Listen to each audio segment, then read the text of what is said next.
భారత క్రికెట్ చరిత్రలో ఎంతోమంది లెజెండ్స్ ఉన్నారు. కానీ అత్యంత క్లిష్ట సమయాల్లో ఒత్తిడిలో జట్టును ఆదుకొని 2 వరల్డ్ కప్ల ఫైనల్స్లో టాప్ స్కోరర్గా నిలిచి ఇండియాకు కప్పులు అందించిన ఒకే ఒక్క అన్సంగ్ హీరో ఎవరంటే మనందరికీ వెంటనే గుర్తొచ్చే పేరు గౌతమ్ గంభీర్. కాగా అన్సంగ్ హీరో అంటే చేసిన పనికి సరైన గుర్తింపు రాని వ్యక్తి అని అర్థం. మైదానంలోకి అడుగుపెడితే అతని కళ్ళల్లో కనిపించే కసి, ప్రత్యర్థులపై చూపించే అగ్రెషన్, క్రీజులో పాతుకుపోతే అతను కనబరిచే ఓపిక, అసలు గంభీర్ అంటేనే భారత క్రికెట్లో ఓ బ్రాండ్. ఒకప్పుడు తన బ్యాట్తో ఎన్నో అద్భుతమైన ఇన్నింగ్స్లు ఆడిన మన గౌతి ఆటగాడిగా, కెప్టెన్గా, ఐపీఎల్ మెంటర్గా సక్సెస్ అయి ఇప్పుడు భారత జాతీయ జట్టుకు హెడ్ కోచ్గా విజయవంతమయ్యాడు. ఆటగాడిగానే కాకుండా కోచ్గాను టీమిండియాకు T20 ప్రపంచ కప్ గెలిపించి పెట్టాడు. దీంతో ఆటగాడిగా, కోచ్గా ప్రపంచ కప్ గెలిచిన తొలి భారత ఆటగాడిగా నిలిచాడు. అంతేకాకుండా టీమిండియాకు 2 ఐసీసీ ట్రోఫీలు అందించిన ఒకే ఒక్క కోచ్గా చరిత్ర సృష్టించాడు గౌతమ్ గంభీర్. అసలు ఢిల్లీ వీధుల్లో క్రికెట్ ఆడుకుని ఒక సాధారణ కుర్రాడు టీమిండియాకు ఓపెనర్గా ఎలా వచ్చాడు? 2007 వన్డే వరల్డ్ కప్లో చోటు దక్కక డిప్రెషన్లోకి వెళ్లిన వ్యక్తి అదే ఏడాది T20 వరల్డ్ కప్ ఎలా గెలిపించాడు? కోల్కతా నైట్ రైడర్స్కు 3 సార్లు ఐపీఎల్ ట్రోఫీలు ఎలా అందించాడు? రాజకీయాల్లోకి వెళ్లి మళ్ళీ క్రికెట్ వైపు ఎందుకు వచ్చాడు? రాహుల్ ద్రవిడ్ వారసుడిగా టీమిండియా హెడ్ కోచ్గా అతని ప్రయాణం ఎలా మొదలైంది? కోచ్గా ఆరంభంలో తీవ్ర విమర్శలు ఎదుర్కొన్న గంభీర్ తర్వాత 2 ఐసీసీ ట్రోఫీలు ఎలా సాధించి పెట్టాడు? అసలు గంభీర్ వ్యక్తిగత జీవితం సంగతేంటి వంటి ఆసక్తికరమైన విషయాల గురించి ఈ వీడియోలో మాట్లాడుకుందాం. మొత్తంగా team India head coach Gautam Gambhir పూర్తి జీవిత చరిత్ర గురించి అణువణువు విశ్లేషిద్దాం. అంతకన్నా ముందు మీ సపోర్ట్గా ఈ వీడియోకు జస్ట్ ఒక లైక్ చేయించాలో, ఇక లైక్ చేయకుండా వీడియోలోకి వెళ్ళిపోదాం. అక్టోబర్ 14, 1981 న్యూఢిల్లీలోని ఒక సంపన్న వ్యాపార కుటుంబంలో జన్మించాడు గౌతమ్ గంభీర్. అతని తండ్రి పేరు దీపక్ గంభీర్. ఆయన ఒక వస్త్ర వ్యాపారి. తల్లి పేరు సీమ, ఆమె ఒక గృహిణి. అయితే గంభీర్ పుట్టిన కేవలం 18 రోజులకే అతని తాతయ్య, నాన్నమ్మ అతని దత్తత తీసుకొని పెంచుకున్నారు. గంభీర్ తాతయ్య పేరు కేవల్ కృష్ణన్, నాన్నమ్మ పేరు ఆశ. అతను న్యూఢిల్లీలోని మోడ్రన్ స్కూల్లో పాఠశాల విద్యను చదివాడు. కానీ గంభీర్కు చిన్నప్పటి నుంచి చదువు కంటే క్రీడలపైన ఎక్కువ ఆసక్తి ఉండేది. మరోవైపు 1990లో గంభీర్ తన మేనమామ పవన్ గులాటి ఇంట్లో ఉండేవాడు. గంభీర్కు తనకంటే 2 ఏళ్లు చిన్నదైన ఏక్తా అనే సోదరి కూడా ఉంది. మేనమామ గులాటిని గంభీర్ తన గురువుగా భావిస్తాడు. ముఖ్యమైన మ్యాచ్లకు ముందు తరచుగా అతనికి ఫోన్ చేసేవాడు. కేవలం 10 ఏళ్ల వయసులోనే క్రికెట్ పట్ల అతనికున్న పిచ్చిని గమనించిన అతని మేనమామ పవన్ గులాటి గంభీర్ను ఢిల్లీలోని లాల్ బహదూర్ శాస్త్రి క్రికెట్ అకాడమీలో చేర్పించాడు.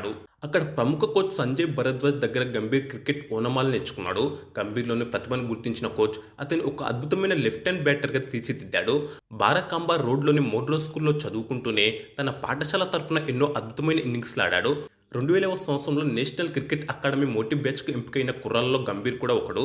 1999, 2000లో రంజీ ట్రోఫీలో ఢిల్లీ తరపున ఫస్ట్ క్లాస్ క్రికెట్లో అరంగేట్రం చేసిన గంభీర్ దేశవాళీ క్రికెట్లో పరుగుల వరద పారించే సెలెక్టర్ల దృష్టిని ఆకర్షించాడు.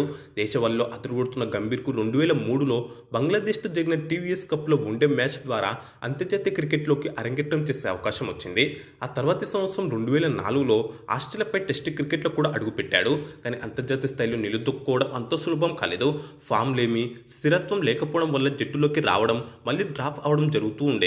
దీనికి తోడు వీరేంద్ర సెహ్వాగ్, సచిన్ టెండూల్కర్, సౌరవ్ గంగూలీ లాంటి దిగ్గజాలు ఉన్న జట్టులో ఓపెనర్గా తనకంటూ ఒక స్థానం సుస్థిరం చేసుకోవడం గంభీర్కు పెద్ద సవాల్గా మారింది. ఈ క్రమంలోనే 2007 వరల్డ్ కప్లో ఆడే భారత జట్టులోనూ గంభీర్కు చోటు దక్కలేదు. ఇది అతని తీవ్ర మానసిక క్షోభకు గురిచేసింది. క్రికెట్ను వదిలేద్దాం అని డిసైడ్ అయ్యేంతలా డిప్రెషన్లోకి వెళ్ళిపోయాడు. కానీ ఇక్కడే గంభీర్లోని అసలైన పోరాట యోధుడు నిద్రలేచాడు. తన కోచ్ సంజయ్ భరద్వాజ్ ఇచ్చిన ధైర్యంతో మరింత కసితో ప్రాక్టీస్ చేసి తన బ్యాట్తోనే సమాధానం చెప్పాలని నిర్ణయించుకున్నాడు. ఈ క్రమంలోనే 2007 వన్డే ప్రపంచ కప్లో భారత జట్టు లీగ్ దశలోనే ఇంటిముఖం పట్టింది. దీంతో ఆటగాళ్లపై తీవ్ర విమర్శలు వచ్చాయి. దీంతో కొత్త ఆటగాళ్లతో టీంను సరికొత్తగా తయారు చేసే పనిలో పడ్డారు సెలెక్టర్లు. ఈ క్రమంలోనే 2007లో బంగ్లాదేశ్ పర్యటనలో వన్డే సిరీస్లో టీమిండియాలో గంభీర్కు చోటు దక్కింది. ఈ సిరీస్ తనకు చివరి అవకాశంగా భావించిన గంభీర్ అద్భుతంగా ఆడాడు. ఈ పర్యటనలో గంభీర్ తన 2వ వన్డే సెంచరీ సాధించాడు. ఆ తర్వాత 2007లో టీమిండియా ఐర్లాండ్ పర్యటనకు వన్డే సిరీస్ కోసం వెళ్ళింది. ఆ జట్టులోనూ గంభీర్కు చోటు దక్కింది. ఆ పర్యటనలోని మొదటి వన్డేలో ఐర్లాండ్పై అజేయంగా 80 పరుగులు చేసి man of the match award కూడా గెలుచుకున్నాడు. ఈ క్రమంలోనే 2007లో సౌత్ ఆఫ్రికాలో మొట్టమొదటి T20 వరల్డ్ కప్లోనూ గంభీర్ చోటు సంపాదించుకున్నాడు. ఆ టోర్నీ మొత్తం అద్భుతంగా ఆడిన గంభీర్ జోహన్నెస్బర్గ్ వేదికగా పాకిస్తాన్తో జరిగిన ఫైనల్లో వికెట్లు పడుతున్న ఒంటరి పోరాటం చేసి 54 బంతుల్లోనే 75 పరుగులు సాధించాడు. గంభీర్ ఆడిన ఆ ఇన్నింగ్స్ వల్లే టీమిండియా ఫైటింగ్ స్కోర్ చేయగలిగింది. ఆఖరికి కప్పు కూడా గెలిచింది.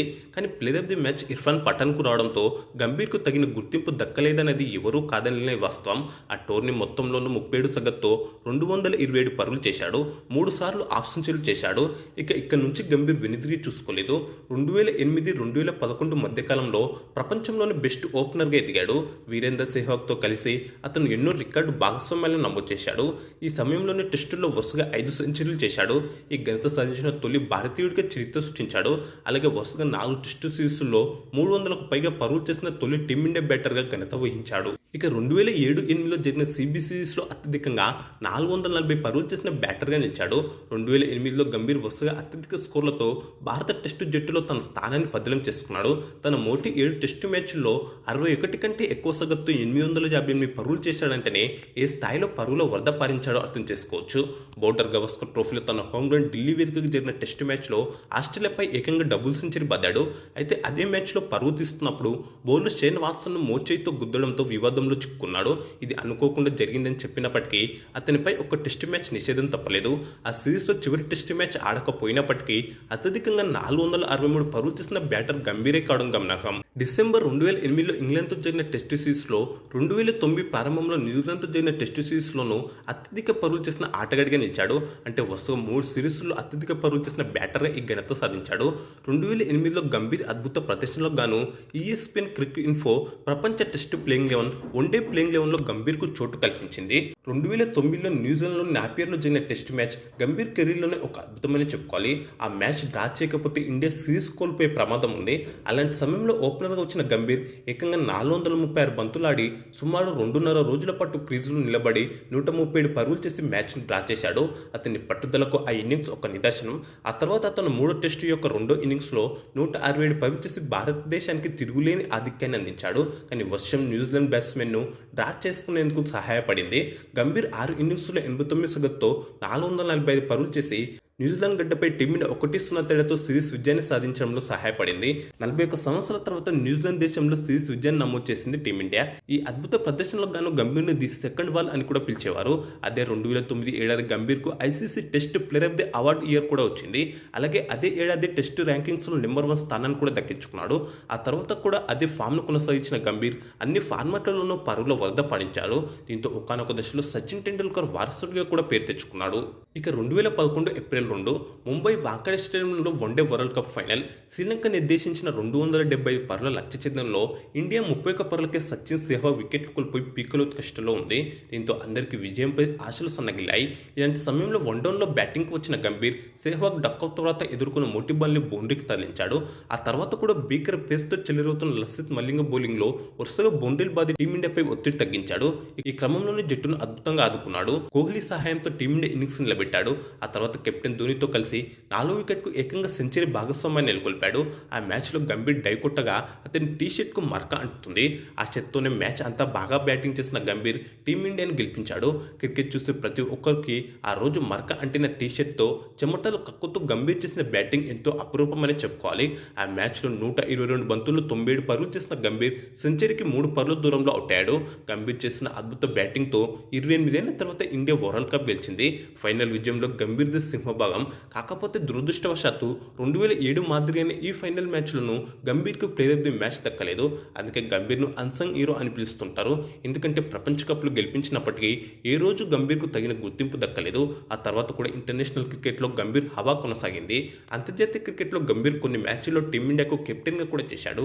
2010లో భారత్ వేదికగా న్యూజిలాండ్తో జరిగిన వన్డే సిరీస్లో గంభీర్ టీమిండియాకు కెప్టెన్గా వ్యవహరించాడు. వడోదరలో జరిగిన 3వ వన్డేలో అతను అజేయంగా 126 పరుగులు చేసి సిరీస్ను కైవసం చేసుకోవడంలో కీలక పాత్ర పోషించాడు. పరుగుల వేటలో ఆతిథ్య జట్టును విజయ పథంలో నడిపించాడు. చివరికి ఆ సిరీస్ను 5-0తో గెలిపించినందుకు గాను man of the series award కూడా గెలుచుకున్నాడు. తర్వాత డిసెంబర్ 2011లో వెస్టిండీస్తో జరిగిన సిరీస్లోని ఓ మ్యాచ్లో కెప్టెన్గా చేశాడు. ఇంటర్నేషనల్ క్రికెట్లో మాత్రమే కాదు ఐపీఎల్లో కూడా గంభీర్ బ్యాటర్గా ఒక గొప్ప లీడర్గా తనదైన ముద్ర వేశాడు. 3 సీజన్లు ఢిల్లీ డేర్ డెవిల్స్కు అన్న గంభీర్ను 2011 ఆక్షన్లో కోల్కతా నైట్ రైడర్స్ రికార్డు ధరకు కొనుగోలు చేసి కెప్టెన్సీ అప్పగించింది. షారుఖ్ ఖాన్ నమ్మకాన్ని నిజం చేస్తూ అప్పటి వరకు పాయింట్ల పట్టికలో అట్టడుగున ఉన్న కేకేఆర్ టీంను 2 సార్లు ఛాంపియన్గా నిలిపాడు. అగ్రెసివ్ ఫీల్డింగ్ సెటప్స్, బౌలర్లను రొటేట్ చేసే విధానం, సునీల్ నారాయణ లాంటి మిస్టరీ స్పిన్నర్లను నమ్మిన తీరు గంభీర్ను బెస్ట్ ఐపీఎల్ కెప్టెన్స్లో ఒకటిగా నిలబెట్టాయి. ఫలితంగా 2012లో చెన్నై చెన్నై సూపర్ కింగ్స్ను ఓడించి మళ్ళీ 2014లో పంజాబ్ కింగ్స్ను ఓడించి 2 సార్లు కేకేఆర్కు ఐపీఎల్ ట్రోఫీ అందించాడు. కానీ ఫామ్ లేమి కారణంగా 2016లో జాతీయ జట్టుకు దూరమైన గంభీర్ 2018 డిసెంబర్లో అన్ని ఫార్మాట్ల క్రికెట్కు రిటైర్మెంట్ ప్రకటించాడు. అంతర్జాతీయ క్రికెట్లో 58 టెస్టులు, 147 వన్డేలు, 37 టీ20లు ఆడాడు గంభీర్. అన్ని ఫార్మాట్లలో కలిపి 20 సెంచరీలు, 63 హాఫ్ సెంచరీలు చేశాడు. ఓ డబుల్ సెంచరీ కూడా ఉంది. అంతర్జాతీయ క్రికెట్లో మొత్తం 10,000కు పైగా పరుగులు చేశాడు. ఇక 154 ఐపీఎల్ మ్యాచ్ల్లో 4,218 పరుగులు చేశాడు. ఆ తర్వాత ఐపీఎల్లో లక్నో సూపర్ జైంట్స్కు మెంటర్గా పనిచేసి ఆ జట్టును వరుసగా 2 సార్లు ప్లేఆఫ్స్ చేర్చాడు. మళ్ళీ 2024లో తన సొంత గూడు కేకేఆర్కు మెంటర్గా తిరిగి వచ్చాడు. ఆ ఏడాది సునీల్ నారాయణ్ ఓపెనర్గా పంపి ఒక అద్భుత వ్యూహాన్ని రచించి మూడోసారి కేకేఆర్కు ట్రోఫీ అందించాడు. మాస్టర్ మైండ్ గంభీర్ ఎక్కడుంటే అక్కడ విజయం తథ్యం అని నిరూపించాడు. ఇక గంభీర్కు మైదానంలో ఎంత కోపం ఉంటుందో బయట అంతకంటే గొప్ప మనసు ఉంటుంది. దేశం పట్ల, సైనికుల పట్ల అతనికి విపరీతమైన గౌరవం. దేశం కోసం ప్రాణాలు అర్పించిన ఎంతోమంది అమర జవాన్ల పిల్లల చదువుల బాధ్యతను గౌతమ్ గంభీర్ ఫౌండేషన్ ద్వారా తనే స్వయంగా తీసుకున్నాడు.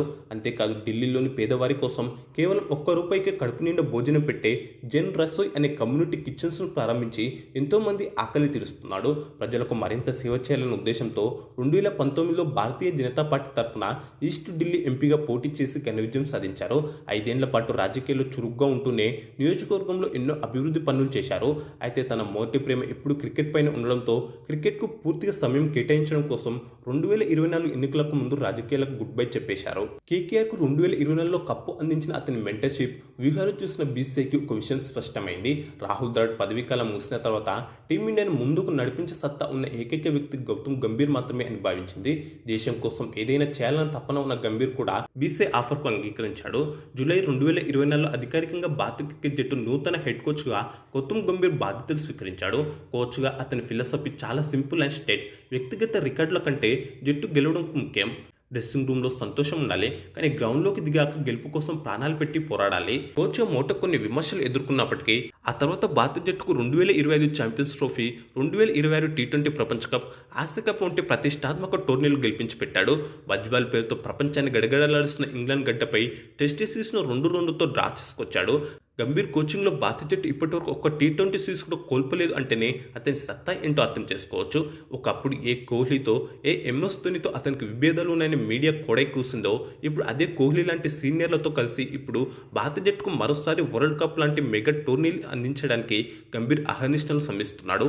ఆటగాడిగా 2 వరల్డ్ కప్లు అందించిన గంభీర్ ఇప్పుడు హెడ్ కోచ్గా కూడా ఆ ఘనతను మళ్ళీ రిపీట్ చేస్తాడని ప్రతి క్రికెట్ ఫ్యాన్ గట్టిగా నమ్ముతున్నాడు. కాగా ఢిల్లీలోని రాజేంద్ర నగర్ పరిసరాల్లో నివాసం ఉండే గంభీర్ 2011లో నటాషా జైన్ను ప్రేమ వివాహం చేసుకున్నాడు. వీరికి అజిన్, అనైజా అనే 2 అమ్మాయిలు కూడా జన్మించారు. క్రికెట్కు చేసిన సేవలకు గాను గంభీర్ను భారత ప్రభుత్వం 2009లో అర్జున అవార్డు, 2019లో పద్మశ్రీ అవార్డుతో సత్కరించింది. కాగా కోచ్గా భారత జట్టుకు గంభీర్ మరిన్ని విజయాలు అందించాలని కోరుకుందాం. ఇక ఈ వీడియోకు లైక్, కామెంట్, షేర్ చేసి ఛానల్ను సబ్స్క్రైబ్ చేసుకోండి.